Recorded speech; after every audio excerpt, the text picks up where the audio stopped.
This is Wild About Utah. If I were to ask you to craft a list of words that represent your connection to the natural world, which words immediately pop into your mind? Of course, President Theodore Roosevelt said, "There are no words that can tell the hidden spirit of the wilderness, that can reveal its mystery, its melancholy, and its charm." Yet Brooke Smith published her book, The Keeper of Wild Words, in response to learning that nature words she loved were replaced in the Oxford Junior Dictionary for words like chat room and voicemail. Grandmother Mimi tells young Brooke, if we don't use words, they can be forgotten. And if they're forgotten, they disappear. That voice was the person who gave me this beautiful book, fellow Edith Bowen Laboratory School teacher Shannon Kishba. I invited her with me to talk about wild words. So Shannon, what words top your list? I would say calm, peaceful, freedom, exploration, and wonder. My list evolves, but it always has wapiti and mica schist. It includes caddisfly casings on river rocks and cumulonimbus clouds in the sky.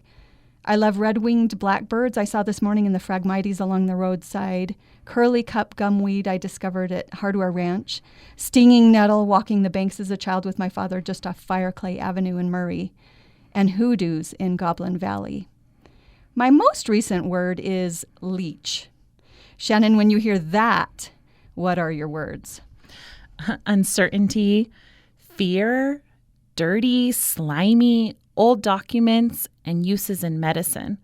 I've become a lover of water bugs this year, but still, leeches feel extreme. Those are very different words from your nature words.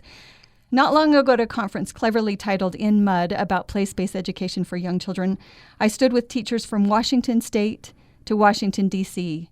While the goal was discussing developing nature inquiry projects based on interest of the students, a colleague saw a dark blob on another's boot, and for the remainder of the workshop, we as educators huddled in a circle playing with the leech like children. It slithered and reached.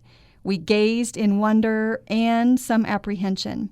I realized I'd never spent time appreciating a leech. There are lots of leech species, including some found only in Utah. They begin life in a cocoon, which surprised me. They have suckers that give them the reputation as selfish parasites, even though they don't all suck blood, and they play an important role in the food chain. This spring, when we took our first graders out again to explore what lives in the water, this time to Benson Marina of Cutler Reservoir, our students canoed past an osprey nest, captured the cattails in watercolor, and even observed a leech clinging to our guest scientist Trip Armstrong's thumb. As the students worked, your idea was to collect the words, their exclamations, and offer them back to them to use in writing list poetry. Let's end with some of the nouns, adjectives, and verbs from their list. Paddle whirlpools, dunking ducks, pelican peace, and ripple reflections. And of course, little leech.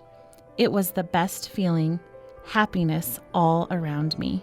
We are Shannon Rhodes and Shannon Kishba. And we are wild about Utah words.